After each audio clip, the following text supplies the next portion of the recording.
Baik, bismillahirrahmanirrahim. Assalamualaikum warahmatullahi wabarakatuh. Selamat pagi, siang, sore, malam kepada teman-teman yang melihat video ini. Pada video kali ini saya akan menunjukkan sebuah project yang sudah saya kerjakan, yakni dengan judul Analisis Sentimen Data Twitter Skala Besar menggunakan ekosistem Apache Spark dan Hadoop HDFS pada dataset sentimen 140. Jadi kali ini adalah sebuah tugas UAS dari mata kuliah Big Data. Nah, pertama-tama di sini untuk datasetnya sendiri, saya mendownload dataset tersebut dari website yang bernama Kaggle. Dari website Kaggle ini saya menemukan sebuah dataset dengan sebanyak 1.600.000 baris. 1.600.000 baris ya. Yang berisi kata-kata yang sudah dibersihkan dari platform X atau platform Twitter. Nah, lalu untuk infrastrukturnya sendiri di sini pertama-tama saya pasti sudah mengecek terlebih dahulu apakah Hadoop dan Apache Spark-nya sudah jalan. Saya di sini menandai dengan GPS. Di sini sudah muncul semua. Lalu di sini ada perintah HDFS, DFS, min mkdir min p user big data UAS. Di sini ini adalah sebuah kode untuk membuat sebuah folder atau membuat sebuah project baru di dalam arsitektur Hadoop. Setelah kita membuat folder ini, big data UAS ini, saya di sini memasukkan file CSV yang sudah saya download dengan perintah put. Yang di direktori saya adalah D kuliah Big Data, nama filenya adalah sen140cleanet.csv, dimasukkan ke dalam folder user Big Data UAS. Selanjutnya di sini saya cek apakah sudah masuk atau belum dengan perintah min ls user Big Data UAS, dan di sini ditemukan bahwa ada satu file yang bernama sen140cleanet.csv. Artinya untuk file sudah masuk ke dalam Hadoop. Nah, jika saya tunjukkan, ini adalah buktinya. Jadi ini GPS sudah saya masukkan, ini yarn-nya juga sudah running semua ya. Cuma ini yang untuk tampilan folder ini, awalnya tadi saya sudah mau presentasi, cuma ternyata laptop saya blue screen, alhasil mengulang dari awal. Namun intinya saya sudah men-screenshot, jadi biar teman-teman tahu. Nah, terus untuk datasetnya sendiri, ini adalah dataset yang sudah saya download. Jadi it contain 1.600 tweets. Jadi ini berisi 1.600 kutipan atau tweets dari Twitter yang didapatkan dari Twitter API.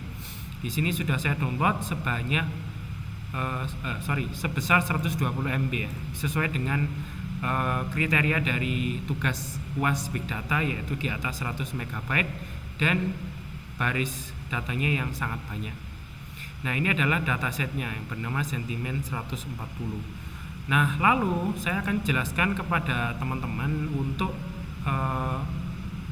PySpark-nya, kode Spark-nya. Nah, di sini saya awalnya menggunakan terminal sebagai tampilannya, cuma kok ternyata agak sulit dan jelek. Alhasil ada solusi. Di sini saya menggunakan Jupyter. Nah, pertama-tama di sini saya pasti membuat sebuah environment terlebih dahulu, karena tadi saya sudah ceritakan bahwa untuk terminalnya terhapus karena laptop saya blue screen. Jadi intinya proses yang ada di sini ini sudah masuk ke environment. Di dalam environment ini saya menginstal beberapa library. Salah satunya adalah yang pertama FindSpark, lalu ada Seaborn, lalu ada Panda untuk perhitungan, Matplotlib untuk membuat visualisasi, dan pastinya adalah menginstal PySpark-nya. Di sini saya install menggunakan pip install semua kebutuhan yang sudah saya install dan saya masukkan ke dalam environment. Setelah saya masukkan ke dalam environment, langkah selanjutnya adalah di sini pada folder yang pertama, di sini berfungsi untuk bukan folder, ini namanya Markdown. Markdown yang pertama adalah inisialisasi import segala macam. lalu di sini saya membangun Spark Session, istilahnya membangun sebuah workspace baru ya, Spark workspace baru dengan nama UAS Big Data Sentiment Solo. Lalu kalau misalkan dia sudah jalan, maka akan muncul status Spark berhasil diinisialisasi. Ini adalah hasilnya. Yang kedua, masuk ke Markdown yang pertama. Tahapan yang pertama adalah pemuatan data dari HDFS atau data ingestion. Jadi data yang telah disimpan di dalam Hadoop HDFS tadi itu saya muat ke dalam Spark Data Frame ya. Selanjutnya proses ini menggunakan inverse schema untuk mendeteksi tipe data secara otomatis dan drop untuk memastikan kualitas data lebih bersih dari nilai kosong. Nah, jadi ini adalah akses dari HDFS-nya, Hadoop. Saya akses, dapat datanya yang bentuknya CSV, terus dibersihkan ya agar data bersih dari nilai kosong. Takutnya di data itu ada nilai yang kosong. Hasilnya adalah struktur data awalnya, karena di kolom tadi di sini hanya ada 2 kolom ya, yaitu target sama teks, maka di sini juga sudah muncul bahwa target dengan tipe data integer, null label true, dan teksnya dengan tipe data string. Nah, lalu selanjutnya di sini setelah meload data, langkah selanjutnya adalah memanipulasi. Nah, memanipulasi ini saya sesuai dengan tugas di UAS ya, bahwa manipulasi yang pertama adalah menggunakan data joining. Nah, karena data set asli hanya memiliki label numerik, artinya hanya label yang nomor sama teksnya saja, maka saya lakukan operasi join dengan data frame referensi untuk memberikan label deskriptif dia itu negatif atau positif. Jadi saya tambahkan satu kolom isinya satu kolom baru ya, isinya label negatif atau positif dia atau teks itu, agar hasil analisis lebih mudah dipahami. Karena dari CSV ini masih belum tahu dia target sama teks gitu ya. Target 0 ini apa? Terus nanti di sini pasti dia akan ada angka 4. Nah, ini akan ada 4. 4 ini apa ya? Nah, pasti setiap angka ini punya artinya sendiri-sendiri. Nah, terus langkah selanjutnya adalah setelah di sini saya jabarkan labelnya dia negatif atau positif, lalu saya eksekusi join innernya untuk menampilkan showing top baris row yang paling atas ya. Jadi kalau misalkan baris paling atas ini ada negatif, switch foot, T, upset, bla bla bla bla, sama halnya seperti yang ada di sini ya. Jadi 0 ini apa? 0 ini adalah kata-kata yang negatif ya. Terus yang 4 itu adalah yang baik. Langkah selanjutnya di sini manipulasi kompleks 2 window function. Jadi tahap ini itu menggunakan sebuah fungsi yang namanya windowing untuk melakukan partisi data berdasarkan sentimen dan mengurutkan tweet berdasarkan jumlah karakter yang terbanyak. Hal ini bertujuan untuk melihat karakteristik pesan di setiap kategori. Nah, dari top terbanyak ya, di sini ranknya ada yang pertama yaitu negatif, ada teksnya adalah human shield. Lalu ada yang positif, negatifnya ada 5, positifnya ada 5 ya. Ini contohnya negatif, ada 4 kata yaitu shit, hate, never, take, dan lain-lain. Terus ini yang positif. Oke. Nah, selanjutnya manipulasi kompleks. Ini kita gunakan pivot dan aggregation. Jadi operasi ini digunakan untuk merangkum jumlah total tweet ke dalam format tabel horizontal. Transformasi ini sangat berguna untuk membandingkan volume data antar kategori secara efisien.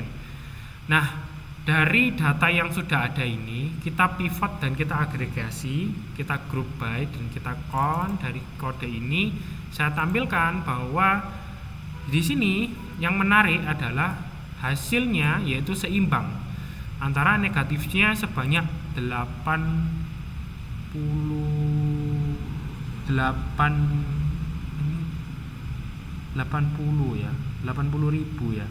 Terus 80.000 negatif, 80.000 positif. Nah, terus untuk visualisasi hasil akhir di sini saya gunakan Matplotlib dan Seaboard untuk menghasilkan visualisasi. Dan kesimpulannya visualisasinya di sini seimbang ya, di sini saya bisa menyimpulkan bahwa untuk jumlah tweet per kategori itu dia seimbang. Kategori positif dia sebanyak 80.000 tweet, yang negatif juga sama sebanyak 80.000 tweet. Nah, terus masuk dari hasil analisis ini, dari jumlah data tadi ya, 1,6 juta baris data, ditemukan distribusi yang sangat seimbang ya, yaitu dengan 50% positif dalam bentuk grafik pie, lalu 50%-nya yang negatif. Nah, temuan menariknya adalah Spark ini mampu melakukan join dan ranking pada data jutaan baris ini di dalam hitungan di memori. Jadi dengan banyaknya data 1.600.000 ini, Spark sangat cepat untuk melakukan prosesnya dibandingkan pengolahan data yang kita lakukan nanti secara konvensional. Nah, langkah selanjutnya dari sini kita bisa melihat bahwa ada analisa yang penting, yaitu keseimbangan data ini yang sempurna adalah yang terbaik ya. Jadi perfect class balance. Biasanya data di media sosial itu kan dia punya berantakan atau bias tidak seimbang, misalnya lebih banyak keluhan daripada pujian. Nah, dari temuan dataset ini memiliki proporsi yang tepat. Ya, mungkin asumsi saya adalah karena mungkin dia di sini sudah di cleaned. Nah, bisa jadi ya, di cleaned ini mungkin dibersihkan, distandarkan ya. Jadi proporsinya tepat 50-50. Ini cuma asumsi aja. Nah, ini menunjukkan bahwa dataset sentimen 140 ini adalah dataset yang telah dikurasi secara ketat untuk kebutuhan machine learning. Bagi seorang data engineer, ini adalah tambang emas ya menurut saya, karena model yang saya latih ini dengan data ini tidak akan mengalami bias atau berat sebelah.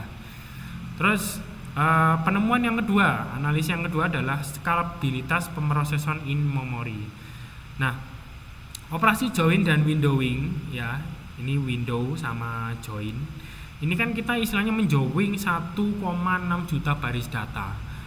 Nah, 1,6 juta baris data dengan menggunakan arsitektur Spark itu ternyata sangat cepat ya, jadi tidak sangat berat sekali. Saya merunning ini nggak sampai ada menit, jadi mungkin sekitar 10 detik, 20 detik itu sudah running. Jadi tidak ada data yang lambat. Kalau misalkan kita di sini menggunakan Excel, ya bisa jadi ini mungkin akan memakan waktu berjam-jam. Contoh aja di sini saya tadi membuka file ini, bahkan bisa sampai 30 detik ya untuk membuka file ini, dan bisa jadi itu akan hang tergantung dari laptopnya. Nah, terus karakteristik tweet yang negatif dan yang positif. Nah, di sini secara psikologis penggunaan Twitter itu cenderung menulis lebih panjang saat sedang komplain atau merasa kecewa atau frustasi ya, dibandingkan saat merasa senang. Nah, tweet positif seringkali lebih singkat ya, terus yang padat dan banyak menggunakan simbol atau emoticon. Sementara tweet yang negatif itu lebih banyak berisi narasi detail mengenai masalah yang dihadapi. Nah, terus ada lagi penemuan bahwa integritas data pasca pembersihan. Nah, integritas data pasca pembersihan ini meskipun datanya di luar dari HDFS ya, setelah dilakukan dropna, jumlah barisnya itu tetap konsisten, yaitu sebanyak 1.600 data ya. Ini menunjukkan bahwa data ingestion dari HDFS ke Spark data frame itu berjalan tanpa kehilangan metadata atau kerusakan struktur data yang ada di CSV tersebut, dan membuktikan bahwa konfigurasi Hadoop yang sudah saya jelaskan ini sangat stabil. Baik, jadi ini adalah hasil akhirnya untuk tugas UAS Big Data dengan judul analisis sentimen tweet dari dataset sentimen 140. Demikian presentasi UAS Big Data saya. Kesimpulannya, integrasi Hadoop dan Spark adalah sangat efektif ya untuk mengolah data teks dalam skala besar secara mandiri. Jadi ini bisa kita gunakan untuk kebutuhan industri atau kebutuhan yang lain. Sekian dari saya, Ahmad Fauzan Arif. Saya akhiri. Wassalamualaikum warahmatullahi wabarakatuh.